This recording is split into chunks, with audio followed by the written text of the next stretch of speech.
L'Europe à la une, vous le savez, tous les jours nous regardons ce qui fait la une chez nos voisins européens. Bonjour Dany Cohn-Bendit. Bonjour Maxime. Dany, aujourd'hui vous regardez du côté de l'Italie. Alors j'ose à peine lire la phrase qui suit. Silvio Berlusconi est de retour.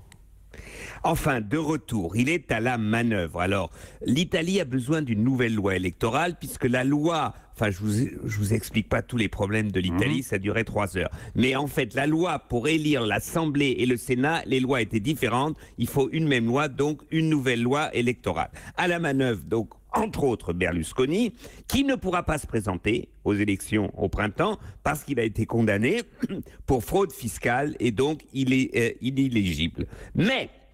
avec son, alors je ne sais pas si on peut dire son adversaire politique ou son complice politique, Matteo Renzi, du Parti démocrate, soi-disant de gauche, eh bien les deux ont concocté une nouvelle loi électorale qui, à la fin, permettra ces élections en mai 2018. Et cette réforme électorale, elle va comme un gant à Silvio Berlusconi.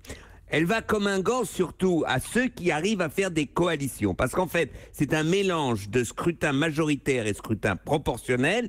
Et si vous arrivez à faire une coalition, eh bien, vous aurez plus de députés. Il faudra environ 40% des députés pour avoir la majorité absolue. Donc, la droite, Berlusconi avec la Ligue lombarde, etc., est en train justement de réaliser ces coalitions. Donc, la droite est favorite peut-être aux élections. Berlusconi manœuvre et autre avantage pour les partis traditionnels italiens. Cette réforme, elle n'arrange pas du tout le mouvement 5 étoiles.